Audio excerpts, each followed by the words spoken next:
Hi there, Equinox owners. Today in your 2020 Chevrolet Equinox, we're going to be taking a look at and showing you how to install Roadmaster's Incandescent Smart Diode Kit.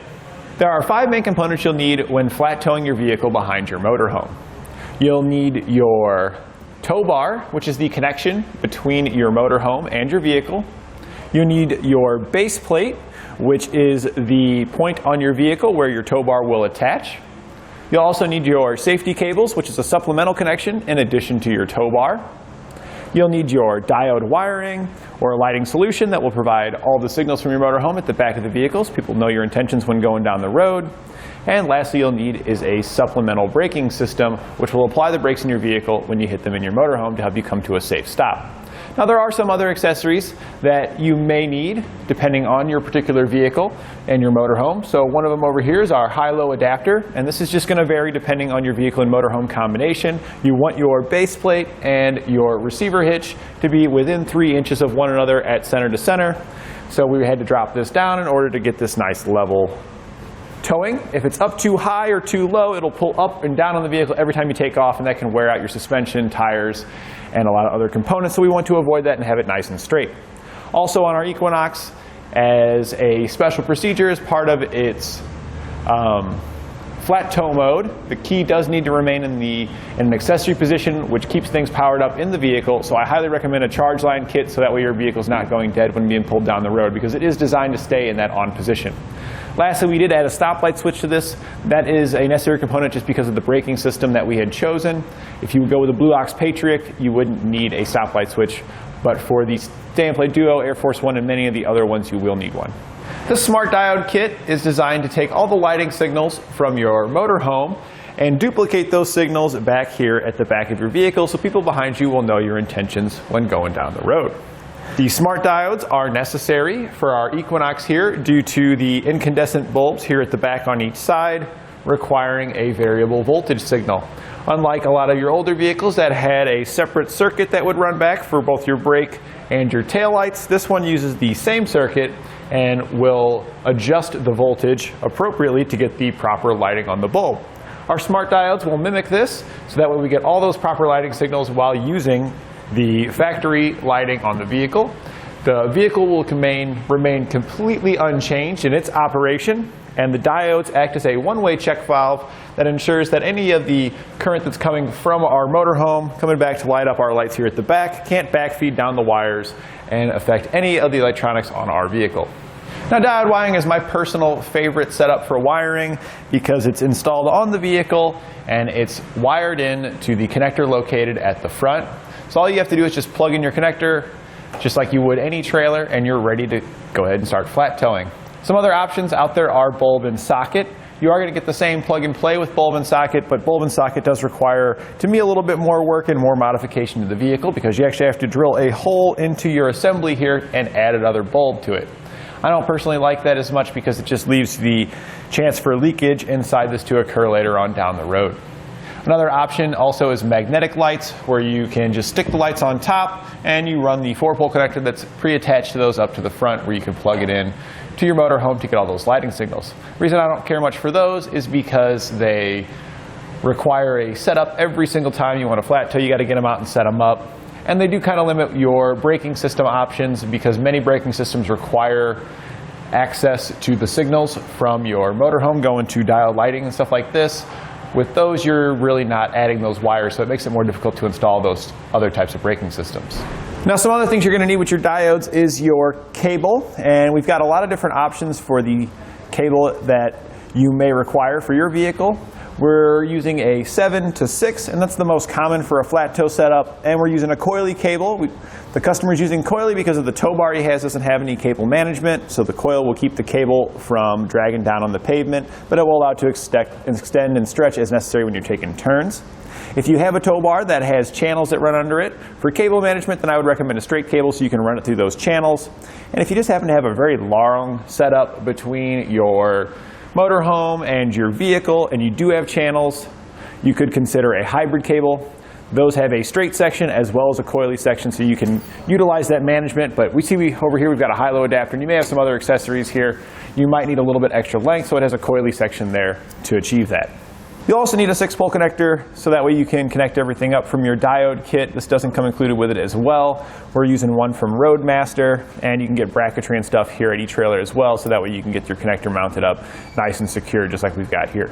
Your charge line kit will allow you to plug up to the back of your motorhome, and when you're towing it down the road, you will trickle charge the battery on your vehicle, so that way when you reach your destination from flat towing, whether it be 6 or 8 hours at a time, the battery inside will still be charged up, and that's really important if you've got a supplemental braking system and other components inside that are using that battery while you're flat towing. It's especially important on vehicles that require a charge line due to the flat tow mode on the vehicle, like our Equinox here does. So you want to make sure you get one if you've got an Equinox. We'll begin our installation here at the back by removing our taillight assemblies. To do this, we'll take a small screwdriver and pop out the caps that cover up the fasteners. Just slide your screwdriver in there and then pry it out.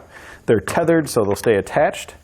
Below those, you're going to reveal some Torx bolts that we're going to remove with a T15 Torx socket.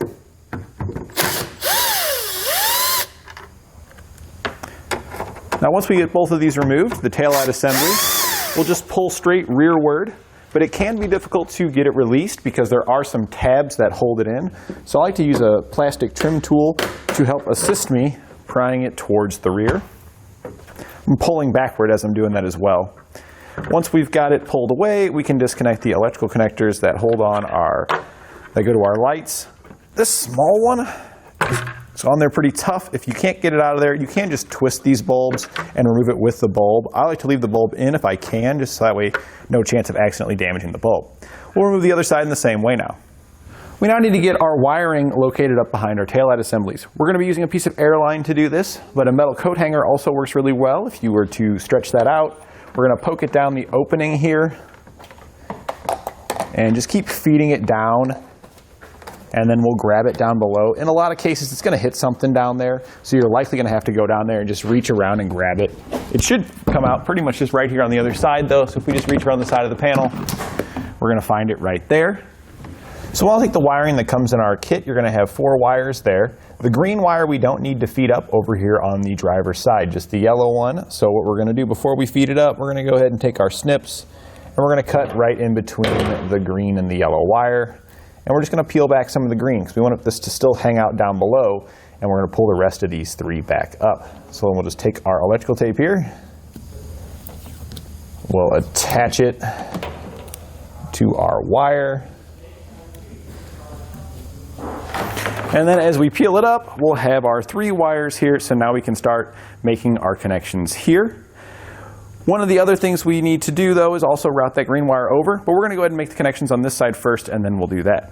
So now we got our wires here to make our connections. We're going to be hooking into the gray wire with the yellow stripe over on this side.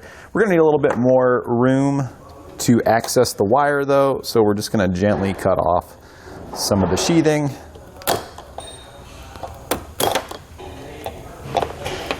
So we can access our wires better.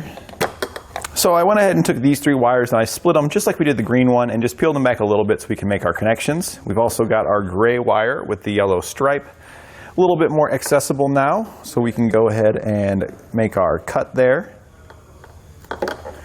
After we've made the cut there, we're going to strip back each end of this wire.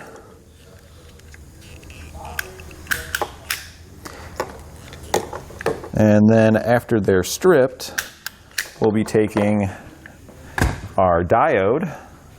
And if we look at it here, we've got car break out and car break in. That's the wire that we had basically just cut, was the out and the in. This is what's going to go into our diode, and this is what's going to be coming out from the diode. So I went ahead and pulled off the Spade terminals from those 2 spots. And then we're just taking our wires, giving them a little bit of a twist.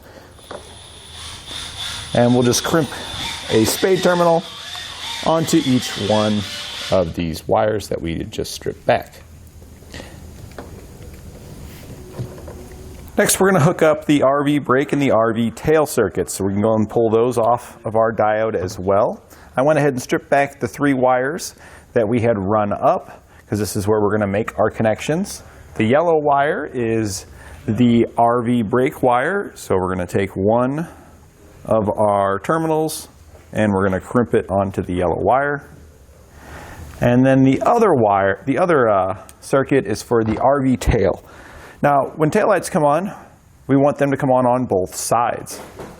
So we need a jumper that's going to bring this taillight circuit, which is the brown wire, over to the passenger side. We're going to be using a section of the white wire that comes in our kit to do this. So we'll take both the brown and the white, and we're just going to twist these together, and we'll connect these to the same Spade terminal so we can make that jump. And it is very tight, so just twist as you push to get these in there, and then crimp them on. Double check that they are strongly connected. And if we've got any exposed wire here, we're going to take a little electrical tape and we're going to make sure that we cover that up so there's no chances of any shorts. Now if we look at our diode, we have one more terminal that's connected to it, and that one's labeled ground. So we're going to pull that off of there. Inside your kit, you're going to receive a couple of small pieces of white wire. We're going to use those to make our ground connection. So we're just going to strip this back, and then we'll crimp this Spade terminal onto one end of this wire. Once we've got this crimped on, we'll strip the other side back. And on the other side, we're going to be placing one of the small ring terminals that comes in our kit.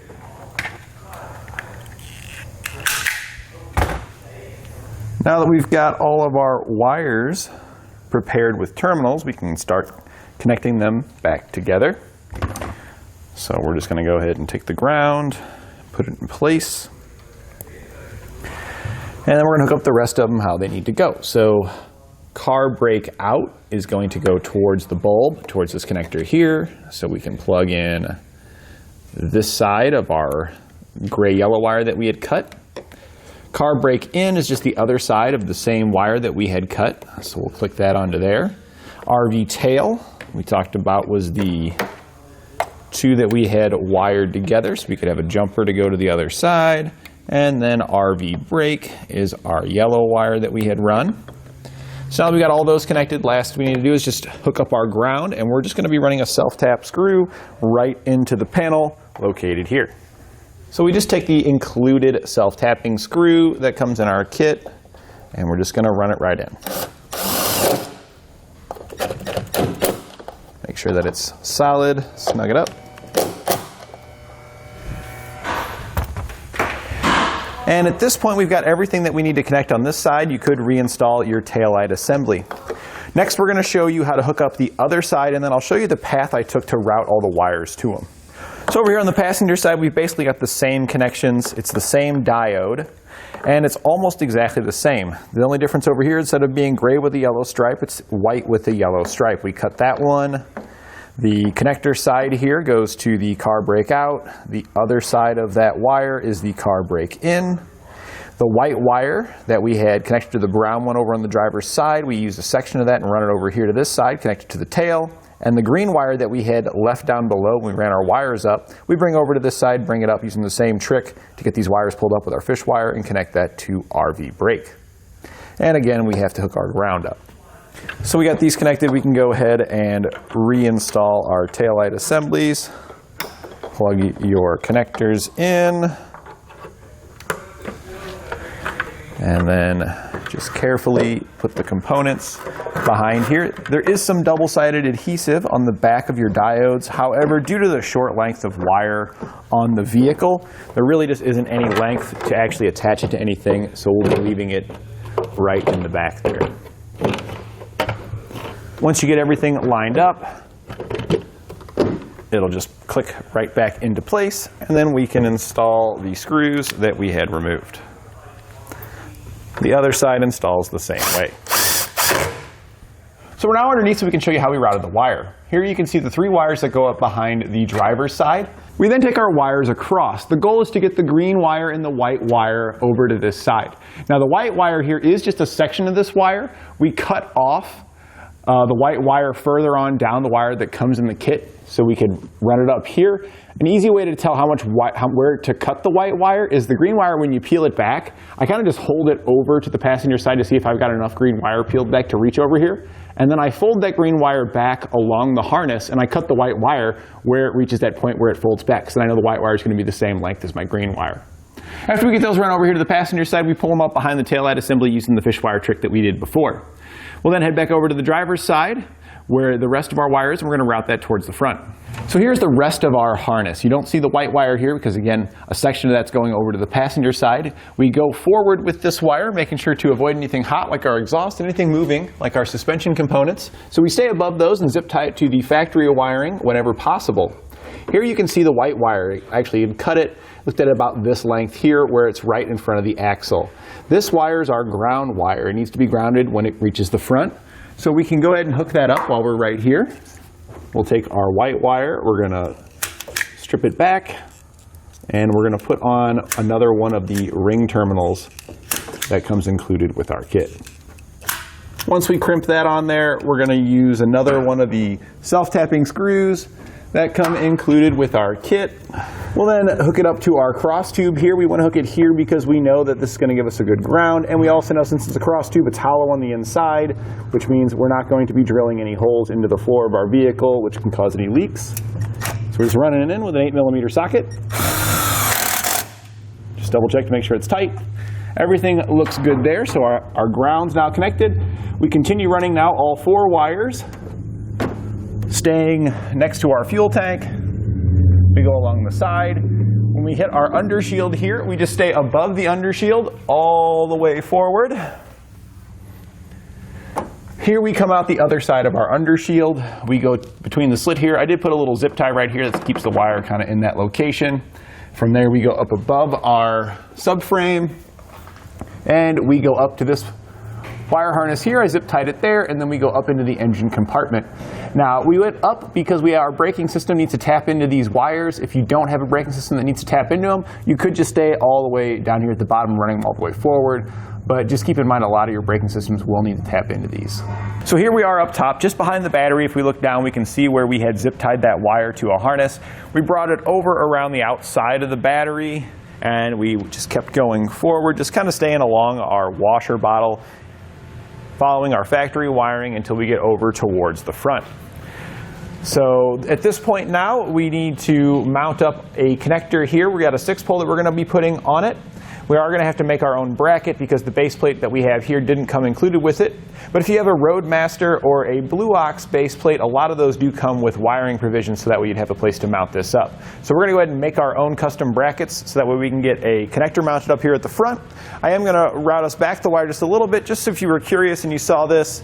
This is our diode wiring here. This is where we tapped in with our braking system, and this is why we had chose to route it in this location so we could easily make our braking system connections. To begin your installation on your charge line, the first thing you'd want to do is mount your circuit breaker, and we just used a couple of self-tappers that came included with it and put it right here into the side paneling, just to the outside of our strut tower here. Once you've got that mounted up, we crimp a ring terminal on the red wire that comes included with the kit and connect it to the bronze post. And then we take our red wire and we route it towards the front of the vehicle. And we just followed our factory and diode wiring because they're all going to go to the same 6-pole connector. Once all of your components are installed, we can just reinstall our fascia in reverse order. We showed you where we trimmed it out there and slid it forward.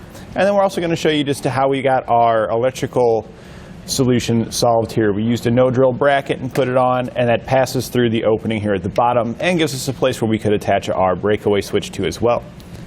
We can go ahead and finish up our wiring now that we've got that set up here at the front. For our mounting bracket, we had used a long bracket, which you can get here at eTrailer, to clamp it around the base plate. We did also have to use a short bracket because the strap that comes included with the long bracket is actually too long, and there's not enough teeth on it for it to clamp tight on the small thickness of the base plate. But with the short bracket, those come with smaller clamps, and those clamps will work. And what's nice about that is you need some hardware to be able to attach your brackets to. Because if you were to purchase a Roadmaster switch, and if you purchase a bracket, you're going to need ways to bolt these all together. And included with these short and long brackets, you're going to get hardware that's going to let you do it. We're going to use the shorter screws to slide up through the bottom. We'll put our bracket on top, and then we'll secure it with the nut. And then we're just going to do the same thing over on the other side. We're using the inner set of holes to line up with our bracket. Now, depending on the tow bar that you purchased, you may already have wiring bracketry that comes included with the tow bar, but we're using Kurt's tow bar here, and they don't come with anything, so that's why we're having to make this provisions here. Once you get those on, we can then snug those down. We're going to use a 10mm socket, and the nuts, you can actually the bolts, you can just put your finger on it, and that's usually good enough to hold it in place so you can snug it down. So now that we've got that in place, we're going to take our wires, we're going to pass them through the bracket. We'll take our connector, we'll peel off the rubber boot on the back. We're going to push that just back up in there enough to where it's out of our way. Now we got plenty of excess here. I always like to leave excess so that way you can make repairs if you need to, test things out, or even add additional accessories. So we're going to leave some, but we are going to trim off the rest. So the rest just should be good enough where we can easily make the connections that we need to make, have plenty of room to work, and not too much left over that's going to hang down and get caught in anything. So now that we've got that passed through, each one of the wires for our diodes we need to separate out. So we're just going to snip in between those. Once we get each one of these separated out, we're also going to strip each one of them back. And if you ran any other accessories, you'll also want to pass those through and strip those back as well. So we're going to do that for our charge line. So now we need to connect them to our switch, and our switch is going to be labeled here, so that makes everything pretty easy. So we're going to start with the ground, which is labeled GD. We're going to unscrew that, and you can use either a small flat bladed or a Phillips screwdriver to remove the screw. So GD's ground, that's our white wire, we're going to loosen that up. Next is LT, that's left turn signal, which would be our green wire. So we'll loosen that one up as well. Next is LT, we'll loosen that up as well. That's our left turn signal, which is our yellow wire. After that, we'll loosen up right turn, which is our green wire. That's labeled RT here on the switch. And we'll just keep going around. Next is S. We won't be using S. Then after that is TM. That is our taillight circuit, which is our brown wire. And if you are adding a charge line, that'll be our center pin. So now that we've got all those loose, I'm just going to start in the same order and then work my way around. So we talked about GD being ground, being the white wire. We're going to poke that in, and then we're just going to tighten this screw back down and just once again follow that circle, putting in each color in the appropriate slot based on its function. So now that we've got all of our connections made, we're going to use some dielectric grease on the back side, and we're going to be pretty generous with this, and this is going to help keep out any moisture. So this will help ensure a long-lasting connection of all of our components here. Once we've got that all gooed up, we'll take our rubber boot, slide it over the back, and then I like to take some electrical tape to keep our boot in place and help further seal it up. So we're just going to run some around both the front and the back side. Then we can get it mounted up inside of our bracket there. Now you do get some wire loom with your diode kit, so I went ahead and slid that on there as well. You also get wire loom included with your charge line kit, but it's a smaller diameter loom, so we're going to use the one that comes with the diode wiring since it's a little bit bigger and looks nicer. We'll then slide it in place and use the rest of the hardware that came included with our long bracket to secure those on there. When you're securing these on, this is pretty much the same as the ones below. You could use a 10mm wrench to hold the nuts, but they usually do a pretty good job of grabbing by themselves. So in most cases, you can just kind of put your finger on it and then tighten it down.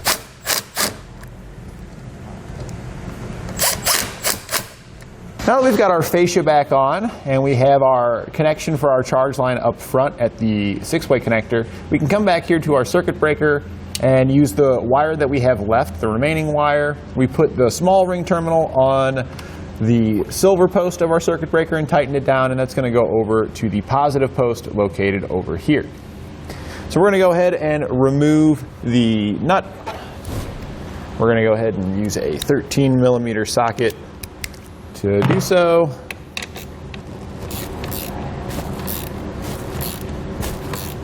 And we're just going to be taking our charge line cable, sliding it right on there. That's the larger ring terminal. And then we just tighten this back down. Now if we look here, the cover, we're going to have to make a small notch in it. So we can go ahead and do that too real quick before we have this kind of in the way. We're just going to take our snips. We're going to put a little snip there, a little snip there, and then you can just grab this center piece here. You can just kind of fold it back, give it a little twist, and you can make a little notch just like that. We'll then finish tightening it down, and we can close our cover back on it.